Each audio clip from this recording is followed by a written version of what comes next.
The hall was loud with music and laughter, but she sat near the tall window and listened to the rain instead. Vivienne pressed her hands flat against her lap. Her gloves were plain white cotton. Her dress was pale grey silk, simple, with no lace at the sleeves and no ribbon at the waist. Around her neck there was nothing, no pearls, no locket, no thin gold chain. Her ears were bare, her wrists were bare. The other women in the room glittered like the chandeliers above them, and she sat among them like a candle that had not been lit.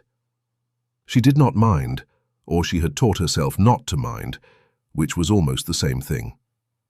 The ballroom at Marlow House smelled of beeswax and hothouse roses and the faint, sharp scent of orange peel that someone had thrown into the fire. The floor had been polished until it shone like still water. Couples moved across it in careful patterns, the men in dark coats, the women in white and blue and pink and gold. The candles in the great chandeliers dripped slow wax onto silver trays placed below them by servants who moved without sound. Outside, the spring rain tapped at the windows in a soft, steady rhythm, and Vivienne found that if she listened only to the rain, the room around her grew quieter too. She had a small routine for nights like this. She would count the panes of glass in the window beside her. There were 12. Then she would count the candles in the nearest sconce. There were 4. Then she would smooth her gloves at the wrist, first the left, then the right, 3 times each. By the time she had finished, 10 minutes would have passed, and she could begin again. This was how she had survived 10 balls in a single season last year, and how she would survive this one. Her aunt sat across the room, fanning herself with hard, short strokes. Lady Hesther Marlow had a tight mouth and tighter eyes, and she had spent most of the evening speaking to other women about her own daughter Petra, who was dancing now with the son of a baron. Petra wore a string of pearls so long they touched the silk sash at her waist. Her hair was full of small white flowers. She laughed too loudly at things that were not funny, but the baron's son did not seem to notice. Vivienne was not jealous of her cousin. She had stopped being jealous of Petra a long time ago. She was only tired. She had come to live at Marlow House when she was 13, after the fever took her mother and father in the same week. She had arrived with 1 trunk and a leather case of her father's books and a string of small pearls her mother had worn on her wedding day. The pearls had been sold within the year. Her aunt had told her it was for her keep. The books had been moved to the attic. They were still there, she believed, though she had not been allowed to read them in front of company. So she sat in pale grey silk, and she counted the panes of glass, and she listened to the rain. A footman passed near her with a tray of small glasses of lemon water. The lemons had been brought up from the orangery that morning. She could smell them, sharp and clean, cutting through the heavier smell of perfume and warm wool. She took 1 glass. The footman did not look at her.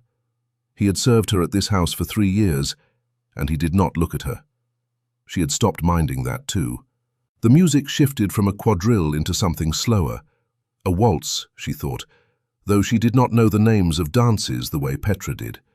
She watched the dancers turn, slow and careful, the women's skirts brushing against the men's boots. Her aunt's voice rose suddenly, sharp above the music, and Vivienne turned her head a little, just enough to see. "Stand straighter, child," Lady Hesther was saying, to a girl who was not Vivienne. The girl was perhaps 15, and her face had gone red. "And do not slouch when His Grace arrives. If you slouch, he will not see you, and if he does not see you, your mother will have words with me, and I do not wish to have words with your mother." His Grace. So that was why the room felt the way it did tonight. Vivienne had wondered. There had been an extra layer of effort in the air, a strain in the laughter, a brightness in the eyes of the mothers along the wall. Now she understood. They were all waiting for a duke. She thought, with a small private smile she did not let reach her face, that she was glad to have nothing to wait for. The doors at the far end of the ballroom opened. They did not open with great force. They simply opened, the way a curtain is drawn back. And the room changed. It did not go silent. It would not have been proper to go silent. But the music thinned somehow, as though the players were listening more than playing, and the talk along the walls grew quick and quiet, like the hush of leaves before a storm. The mothers along the wall sat straighter without meaning to. The young women smoothed their skirts. Servants who had been moving with practiced speed moved now with practiced grace, which was different and harder. A man stepped into the ballroom. He was tall, but not the tallest man there. His coat was a dark, deep grey, almost black, well cut but not new. His hair was dark and brushed back without much fuss. His face was not the face of a man who smiled easily. He looked, Vivienne thought, like someone who had walked into 100 rooms like this and had stopped pretending any of them were different. She did not know his name. She did not need to. Every head in the room was now turned toward him, and that was enough. Their host, Lord Marlow, was already crossing the floor to greet him. Her uncle bowed, a little too deeply. The Duke nodded. Lady Hesther rose from her chair as though pulled by a string. Petra appeared at her mother's elbow, as if she had grown there. Other mothers and daughters were already drifting forward, smiling, ready. The Duke said something quiet to Lord Marlow. Lord Marlow laughed too hard. The Duke did not laugh. He looked past her uncle's shoulder slowly around the room.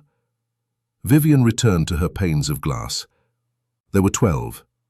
There had always been 12. She had begun her second count when she felt the change in the air, the small shift that meant people were looking at something. She did not look up. She kept counting. 8, 9, 10. A pair of polished black boots came to a stop on the floor in front of her. She finished the count. 12. Then she lifted her eyes. He was looking down at her. His eyes were a strange color, grey-green, like the sea on a cloudy day. He did not smile. He did not bow. He stood very still, and he watched her in a way that no one in this house had ever watched her, as if she were not a piece of the furniture, but a thing that had just walked through a door. Around them, the room was not silent, but it was listening. "You have not danced," he said. His voice was low. It did not carry, but somehow she felt that everyone heard it. "Not once. I have watched." Vivienne set her empty lemon glass down on the small table beside her. She did it slowly, because her hand had begun to tremble, and she did not want him to see it. "Your Grace must forgive me," she said. Her voice was steady. "I do not dance." "You do not, or you have not been asked." She looked at him for a long moment. He was not playing a game with her. There was no smile hiding under his mouth. He had asked her a real question, and he was waiting for a real answer. "Both," she said. Something moved at the corner of his eye, not quite a smile, the trace of one. He held out his hand. The hand was bare. He had taken off his glove. She did not know what to do with that. A gentleman did not remove his glove to ask a woman to dance. A gentleman kept his glove on. A gentleman bowed first. He had done neither. "Then both will end tonight," he said. She did not move.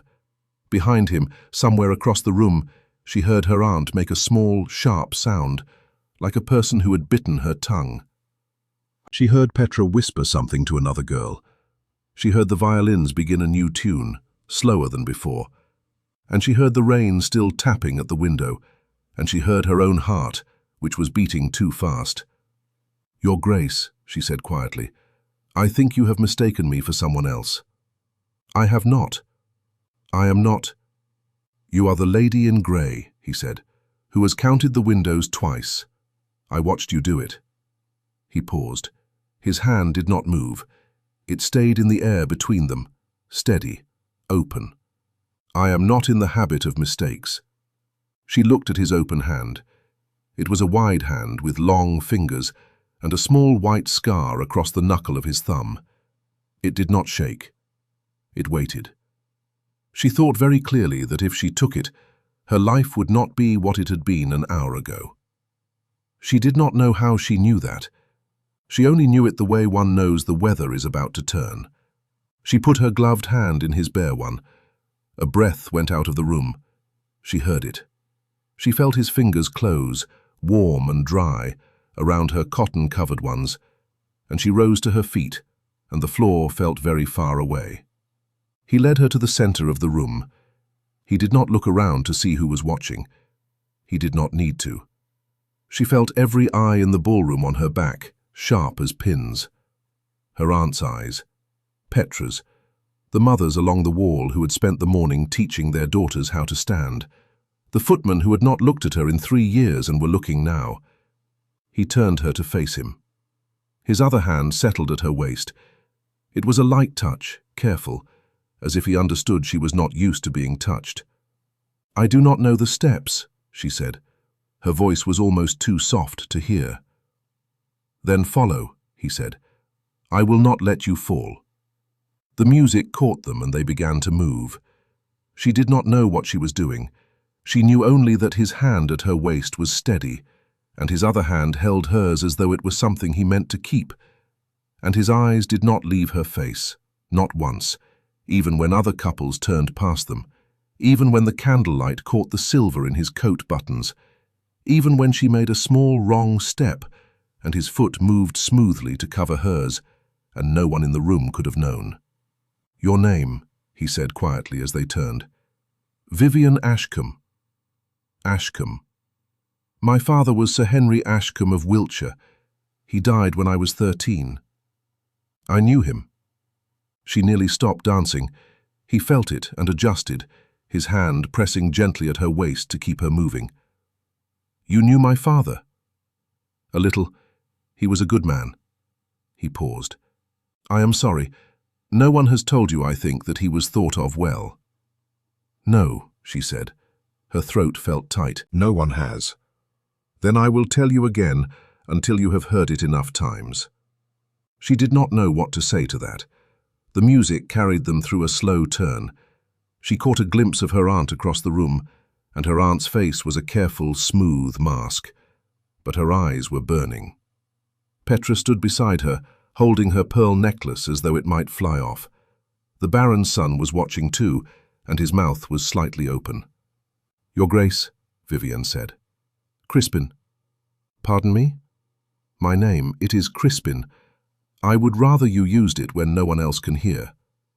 "That is not proper." "Very little of what I do tonight is proper. I find I am not concerned." She almost smiled. She caught herself in time. She did not yet trust that this was happening. "Your Grace," she said again firmly, "why have you done this?" He was quiet for a moment. The music slowed. They turned. Outside, the rain tapped harder against the window. "That is a question that deserves a true answer," he said, "and I will give you one. But not here. Not tonight. Tonight, only dance. Tomorrow, I will call at this house, and I will tell you the truth. May I do that?" She thought of her aunt's face.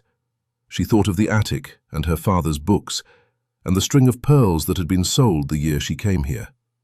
"Yes," she said, "you may." The waltz came to its end. He bowed to her, properly, deeply, like a man bowing to a queen. She did not know how to curtsy to such a bow. She did her best.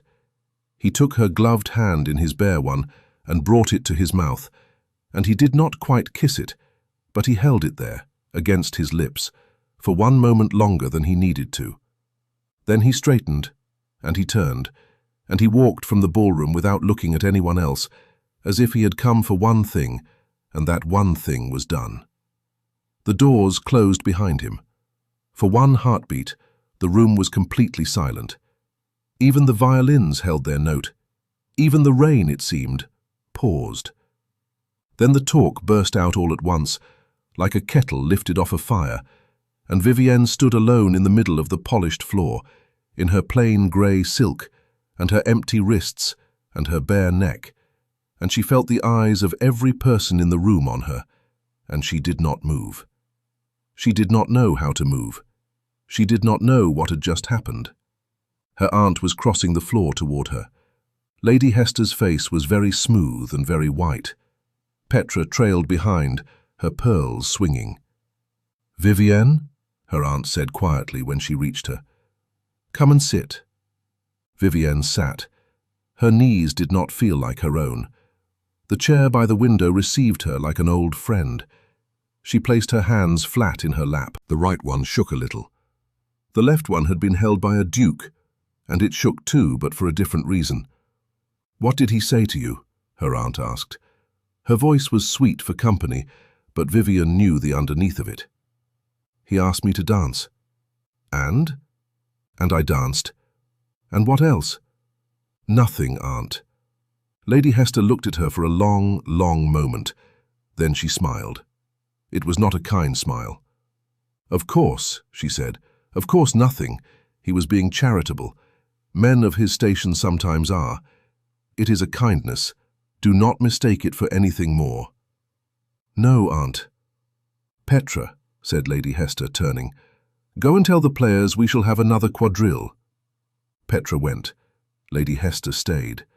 She bent close to Vivienne's ear, and her breath smelled of sherry and the small, sweet biscuits she had been eating from a footman's tray, and she said very softly, in a voice no one else could hear, "You came into this house with nothing, and you will leave with nothing, and you will not embarrass me. Do you understand me, Vivienne? You will not embarrass me." He came for amusement. They always do. Vivienne did not answer. She turned her face to the window. The rain ran down the panes in slow lines. She counted them. There were 12. She did not sleep that night. She lay on her narrow bed in the small room at the back of the house, and she watched the grey light come slowly through the curtain, and she thought about the bare hand he had held out to her, and the small white scar across the knuckle of his thumb. She thought about the way he had said her father's name. She thought about how no one in this house had said her father's name aloud in 5 years. 5 years. She counted them on her fingers in the dark. 5 years she had lived in this house. 5 years of silence about her parents. 5 years of plain grey silk and counted windows, and a small private routine that was her armour. Tomorrow, she thought. Tomorrow he would call. She did not believe him. She wanted to believe him. She did not believe him. She had learned not to believe many things here in this house, and it was easier not to begin again now. But he came. He came at 3 in the afternoon, when the rain had stopped and the sun had broken through the clouds and the wet streets of London shone silver. He came in a plain black carriage with no crest on the door, which was its own kind of statement. He came alone. Vivienne was in the small back parlour, mending the cuff of her aunt's morning gown, because her aunt had said the lace was loose, and a lady's maid could not be trusted with such fine stitching. The needle moved through the muslin slowly. Her thoughts moved more slowly than the needle. The bell rang at the front of the house. She did not lift her head. She heard the butler's footsteps in the front hall. She heard the front door open. She heard a voice she had heard once before, low and even, asking after her. The mending fell out of her hands. She did not have time to stand before her aunt came sweeping into the parlour, her face transformed, her smile bright and dangerous. "He is here," Lady Hesther said. "Vivienne, he is here. He has asked for you. By name. Up, child, up, quickly. Smooth your hair. Where is your shawl, the blue one, the good one? Petra. Petra, bring me the blue shawl from my room quickly." "Aunt," said Vivienne, "he did not come to see Petra." "Of course not. Of course not, dear. But you will receive him in the drawing-room, and I shall receive him with you because that is proper and—" "He did not come to see you either." Lady Hesther stopped. Her smile did not move, but the colour in her cheeks shifted slightly. "I beg your pardon?" "He came to see me, Aunt. He said he would. I shall receive him alone." For a moment her aunt only stared. Then her hand came up very fast and caught Vivienne's chin, not hard, but hard enough to hold her. Her thumb pressed into Vivienne's jaw. "You will receive him in the drawing-room," Lady Hesther said softly, "and you will speak only when spoken to, and you will not, Under any circumstance, give that man reason to think that he might find a future in this house. He will not. He cannot. He is doing a thing, child. Men like him do things. They tire of them within the fortnight. And when he tires, you will be left with nothing but your name in the mouths of women who will not have you in their drawing rooms. Do you understand me? Vivienne held very still. I understand you, Aunt. Good. The hand released her chin. There would be a mark there tomorrow. There had been marks before. Now go, said Lady Hesther, and do not embarrass me. Vivienne went. The drawing room of Marlow House was the grandest room in it. The walls were papered in pale green with small gold flowers. The mantel was white marble. The fire was lit, though it was not cold.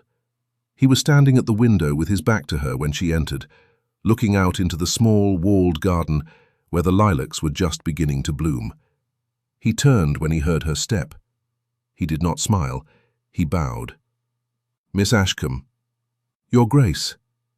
Her aunt swept in behind her, ignoring everything she had just promised, and arranged herself on the long sofa near the fire. Your Grace, Lady Hesther said warmly, we are so honoured.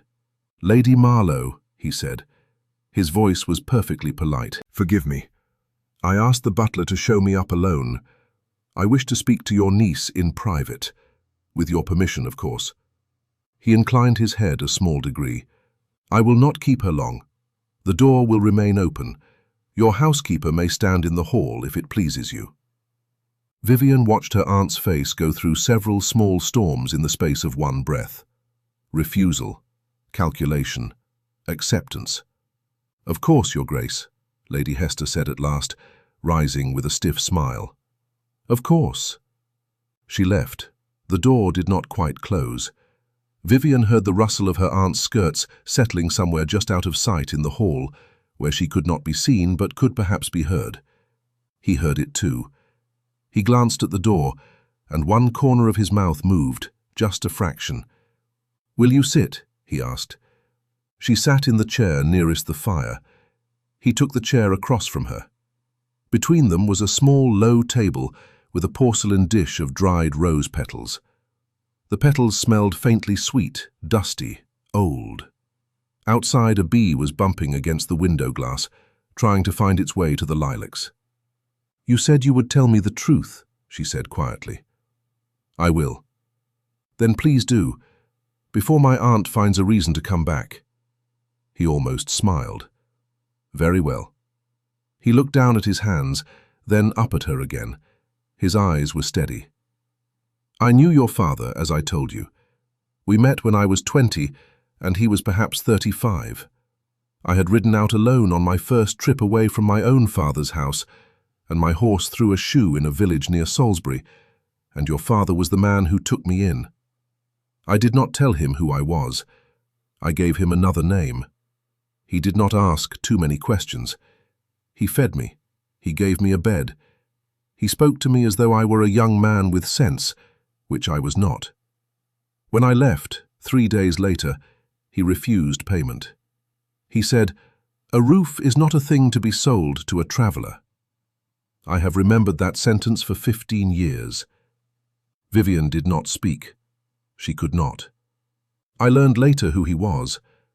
By then, my own life had become busy, and I had not the time or the courage to write to him as a man of my station and remind him of a young fool he had once fed. I told myself I would do it in time. I did not. He died. I read of his death in the paper. I went to the funeral. You will not remember me. I stood at the back. You were 13. You wore a black ribbon in your hair and you did not cry, though everyone around you did. I watched you. I thought, that is the daughter of a good man. And then I went home. She put her hand over her mouth. She had not known. No one had told her. I came to London this season for the first time in 5 years, he went on. I had matters of business. I attended a ball last week, and a dinner 2 nights before that, and another ball before that, and the same mothers brought the same daughters, and they all wore the same pearls and the same smiles. And last evening I came to Marlow House because someone said it would be a fine party, and because I thought I might find a wife there, since I am 8 and 30, and my father has been dead 2 years, and the house wants a mistress. I did not expect to find you." He stopped. He looked at the fire. He looked back at her. "I saw you the moment I came in. You were counting the windows. You did not see me. I watched you finish your count and begin again, and finish and begin. I asked our host who you were. He told me you were a poor relation kept by the Marlows out of family duty. He said your name, Ashcombe, and I knew." "You knew what?" she whispered. "That you were his daughter, that you wore no jewels because there were none to wear, that every man and woman in that room had walked past you for years without seeing you, and that I had owed your father a debt for 15 years that I had never paid. So I crossed the room. I asked you to dance. I have not been able to think of anything else since." The room was very quiet. The bee had given up on the window and gone. The fire popped softly in the grate. "Your Grace." "Crispin." "Your Grace," she said again, because she could not yet say the other word. "I have to ask you something, and I would like you to answer me plainly. Did you come here today because you owe my father a debt? Or did you come here today because you wish to see me again?" He was quiet for a long moment. "Both," he said at last. "I came because I owe your father, but I would have come if I owed him nothing. I would have come if I had never met him. I came because last night I sat in my library until 3 in the morning, thinking about a woman who counts windows when she is bored, and I have not done such a thing for any woman before in my life, and I find I cannot pretend it did not happen." She did not know where to look. She looked at the dish of dried roses. "I do not believe in love at first sight," he said quietly. "I do not believe a man can know a woman by watching her cross a room. I believe in time, and in proof, and in the slow work of finding out whether the person you thought you saw is really there. I am not here to propose marriage to you, Miss Ashcombe. I am here to ask you for time. Time. Permission to call. Permission to ride out with you, with a maid for the sake of propriety. Permission to know you. Permission to learn whether the woman I think I saw in that ballroom is the woman who actually exists. And permission for you to learn whether I am the man you think you saw. I am not always easy. I am not always kind. I have moods that last for days. I have been told my silences are heavy." He paused. "Your father would have liked that I told you all of this, I think." Vivienne pressed her hand flat against her knee to stop it shaking. "He would have," she said. "Yes, he would have liked that." "Then, may I call again?" "Yes," she said, "you may." He stood. She stood too. He took her hand, and this time both of them were ungloved, because she had not put gloves on for her mending. His fingers were warm, the small white scar on his thumb pressed against her palm. "Tomorrow," he said, "if you allow it." "Tomorrow." He bowed and he left. She did not move from the spot where he had stood. She heard him in the hall. She heard him say something polite to her aunt. She heard her aunt say something bright and false in return. She heard the front door close.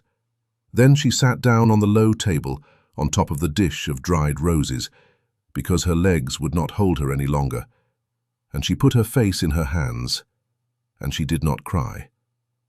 She had not cried in 5 years. She did not cry now. But her shoulders shook for a long moment, and when she looked up, the bee was back at the window, and the sunlight had moved across the floor, and she understood that she had agreed to something she did not yet know the shape of. He called the next day. He called the day after that. By the end of the 2nd week, he had called 7 times. The 3rd time he came, he brought very quietly a small parcel wrapped in brown paper. He gave it to her in the hall where her aunt could not see, and he asked her not to open it until she was alone. That night, in her small back room, she sat on the bed and untied the string.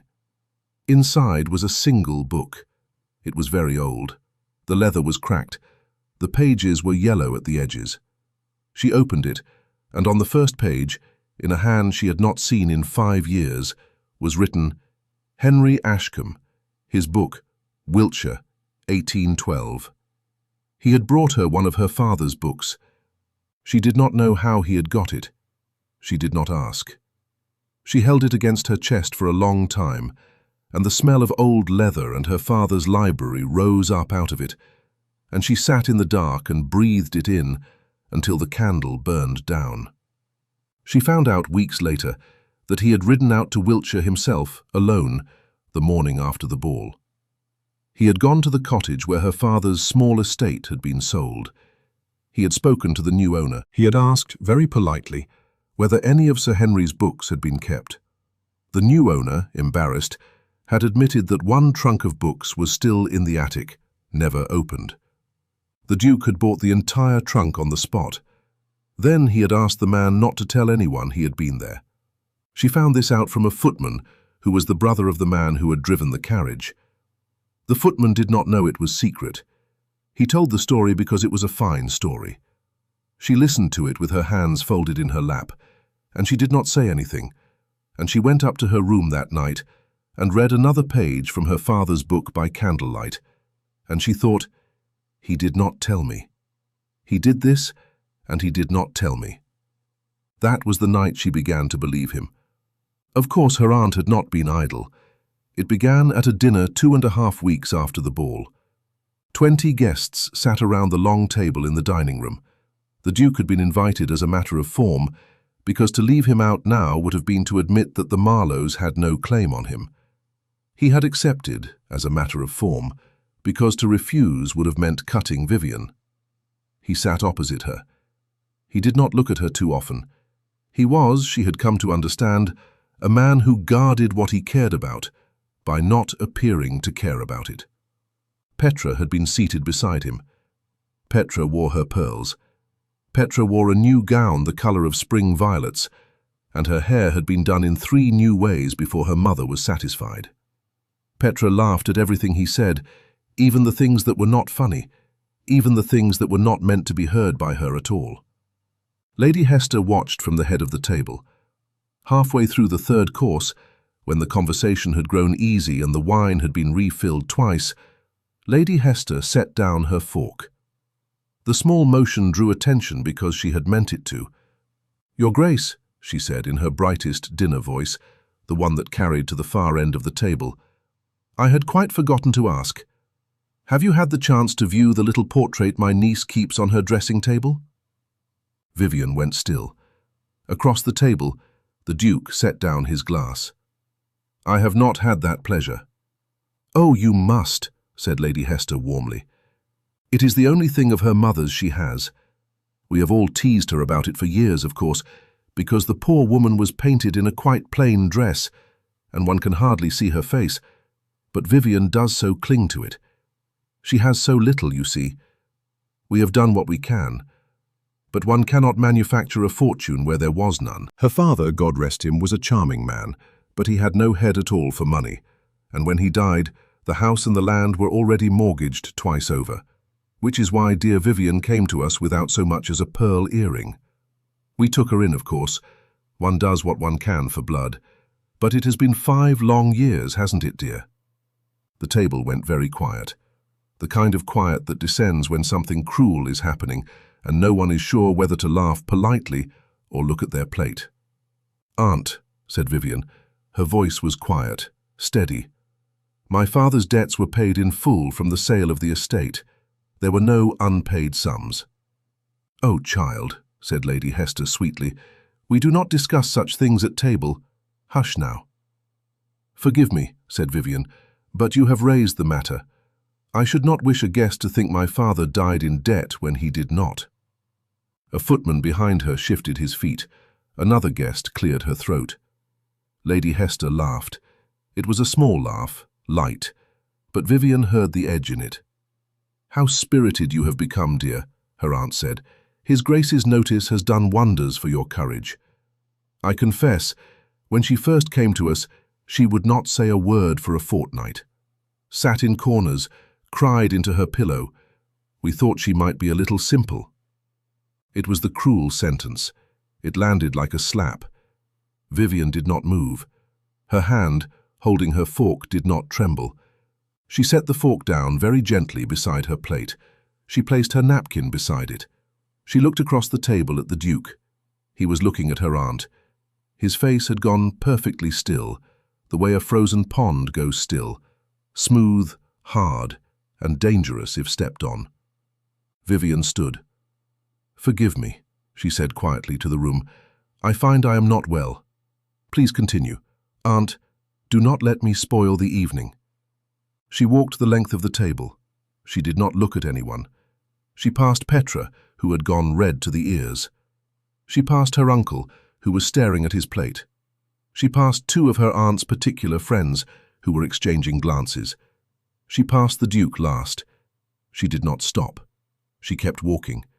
She walked out of the dining room, through the hall, up the wide staircase, and into her own small room at the back of the house. She closed the door. She sat down on the bed. She did not cry. She placed her hand flat against the bedpost, and she pressed her forehead against her hand, and she breathed slowly, the way her father had taught her to breathe when she fell off her pony at the age of 10 and had been afraid she had broken her wrist. "Slow," he had said. "Slow. Count to 10. The pain will not go away, but it will become a thing you can hold." She counted to 10. She counted again. She had reached 7 when she heard footsteps in the corridor. Quick footsteps, light, a woman's. Her aunt, she thought, come to drag her back down, or worse, come to lock the door from the outside until the company had gone, as she had done twice before. The footsteps stopped at her door. A small, soft knock. A voice very low. "Miss Ashcombe." Not her aunt. She rose. She opened the door a few inches. It was the housekeeper, Mrs. Pell, who had served the Marlows for 30 years and had served Vivienne with the same dry courtesy she gave all the others. Mrs. Pell's face was carefully calm. "His Grace asks if you will see him for one moment in the small library," Mrs. Pell said quietly. "He has stepped out from the dinner. I have told the company that he is taking a turn in the garden for the air." "In the small library?" "Yes, miss." "Mrs. Pell, did my aunt send you?" "No, miss." "Then thank you." She closed the door. She smoothed her hair. She looked at herself in the small glass over the wash table. Her face was very pale, but her eyes were dry and her mouth was set. She thought she looked like her father. She went down the back stairs. The small library was a narrow room off the side of the house, 2 doors down from the dining room. Her uncle did not use it. It was the room where he kept the account books and the ledgers he did not wish his wife to see. The Duke was standing by the small fire when she came in. He had not sat down. He turned when he heard her step. He did not speak first. He looked at her, and his face was that same still pond, but with a heat under the ice now. "You came up," she said. "I asked Mrs. Pell to ask you. I did not wish to come into your room myself. That would have been improper." "Yes." He took one step toward her. He stopped. "What your aunt said is what she has said for 5 years, Your Grace, in other rooms, to other people. Tonight you heard it. That is the only difference." He was quiet for a long moment. "Vivienne." It was the first time he had used her name without a title. "You said you would tell me the truth when I asked," he said. "I am asking you now. Tell me, the estate, your father's debts, was there money? Did this house take you in out of charity, or did this house take you in and take something else as well?" She looked at the fire. "There was money," she said. "Not a great deal. £300 a year, set aside for me until I came of age, with the income to be used for my keep until then. My uncle is my guardian. The capital is in his hands. He has had it 5 years. I have asked, twice, to see the accounts. He has told me twice that ladies are not troubled with such matters." The Duke did not move, but she saw the muscle move in his jaw.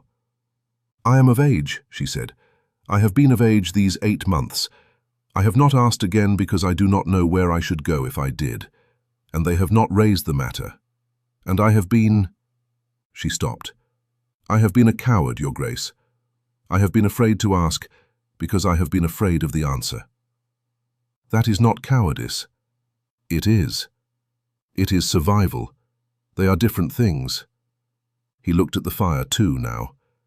£300 a year for 5 years is £1,500. A woman with £1,500 is not a poor relation. A woman with £1,500 may set up a small house with a maid and a cook and live as she pleases. Yes. They have known this, all of this time. Yes. He was silent. Then he said very quietly, "I am going to do something. I am not going to ask your permission because, if I ask it, you may say no out of pride, and I do not wish to give you the chance. I am going to make the matter of your money public, in a manner of my choosing, at a time of my choosing. And I am going to make it clear, in front of the same people who have watched you sit in corners for 5 years, that you are not a poor relation. You are an heiress of modest means and considerable independence, and you do not require this family's roof. Do you understand me?" "Your Grace, do you understand me, Vivienne?" She nodded. She did not trust her voice. "There is one more thing I will not ask your permission for," he said. He had crossed the room now. He stood close to her, close enough that she could smell the rain on his coat, because he had walked from the garden, and the faint smell of wood smoke from his hair, and something underneath that she could not name. "I will not ask you to marry me yet. You do not know me well enough. You should not marry a man you do not know. But I will tell you now in this room, where only you can hear me, that I intend to ask. When the time comes, when you have had your money put in your own hand and have lived a month or 2 as your own woman, and when you have decided for yourself whether you wish a husband at all, and which one. When that time comes, I will ask, and the answer you give me will be yours, not your aunt's, not your uncle's, not mine, yours. Do you understand?" She could not speak. She nodded again. He lifted her hand. He held it for 1 moment between both of his. Then he let it go. "Go up," he said. "Lock the door. I will return to the dining room. I will make some excuse. The company will be gone within the hour. I will call tomorrow morning at 10. Bring whatever papers of your father's you have. I have a man of business who will know what to do with them." He went to the door. He stopped. He turned. "Your father," he said, "would be very proud of you tonight." He left. She did not lock the door. She climbed the stairs slowly. She sat on her bed. She did not light a candle. She sat in the dark and listened to the sounds of the dinner ending below her, the murmur of voices in the hall, the front door opening and closing, until the house was quiet. She heard her aunt come up the stairs. She heard her aunt's footsteps pause outside her door. She heard them go on. She heard her aunt's door close. Then, and only then, she lay down. She slept. He came at 10 the next morning, as he had said. He brought with him a small, neat man in a black coat, who was introduced as Mr. Trembath, his man of business. Vivienne brought down the small, lacquered box that held her father's papers. She had kept it on the high shelf of her wardrobe, behind her winter cloak, where no one had thought to look. Her uncle came into the room. He was pale. "Your Grace," her uncle said, "I do not understand." "Lord Marlow," said the Duke pleasantly, "Mr. Trembath has a few small matters to put before you, nothing alarming, merely a review of certain accounts held in trust for your niece. He is a very thorough man. I believe you will find the conversation interesting." It took 3 weeks. There were letters, there were visits.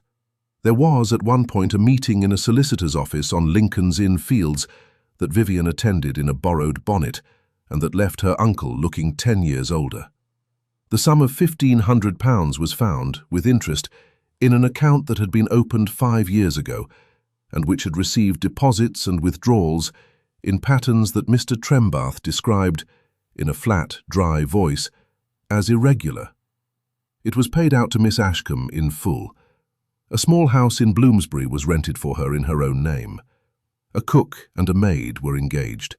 A standing arrangement was made with a respectable older widow, a Mrs. Hollin, who agreed to live with Vivienne as a companion, for propriety's sake, until such time as Miss Ashcombe's circumstances changed. Vivienne moved out of Marlow House on a Tuesday morning in early May. The lilacs in the back garden were in full bloom. The smell of them came in through the open windows of her small upstairs room as she packed. She packed her plain gowns.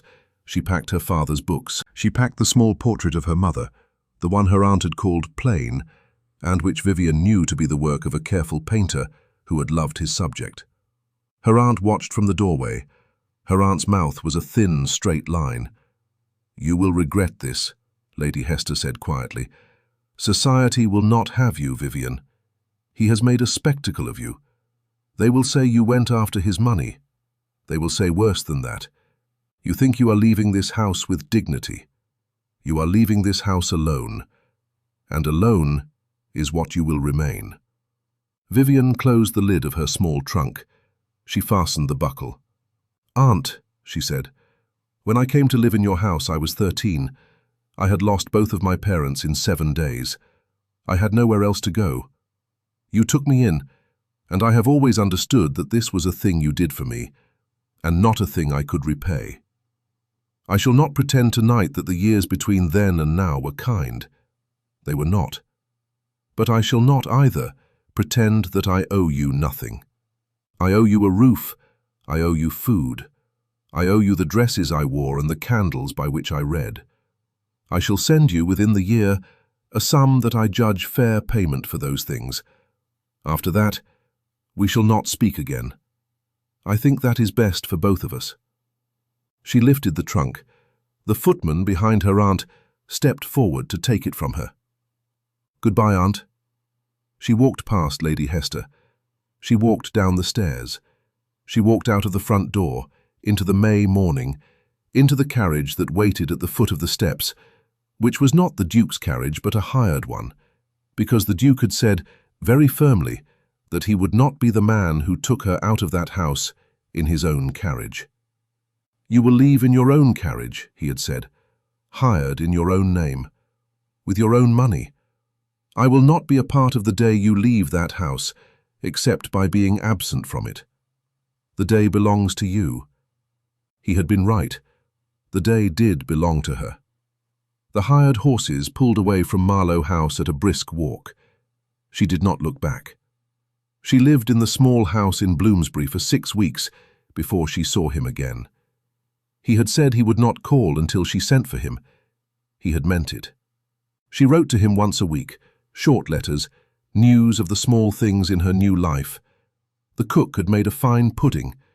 Mrs. Hollin was teaching her piquet. The lilacs in the small back garden were almost gone, but the roses were beginning. He wrote back, always within 2 days. His letters were not romantic. They were the letters of a man telling a friend about his week. A horse with a sore foot. A tenant with a dispute. A new edition of a book he thought she might like, which he would send if she wished. She always wished. On the 6th week she sent for him. He came at 4 in the afternoon. The June light was thick and gold and slanted through the small parlour window and fell across the rug in a long, warm rectangle. She had set out tea. She had baked the small almond biscuits herself because she had been learning. The cook had laughed at her for it and helped her anyway. Mrs. Hollin sat in the corner with her knitting and pretended not to listen. He drank his tea. He ate 2 of the biscuits. He said they were very good. He set down his cup.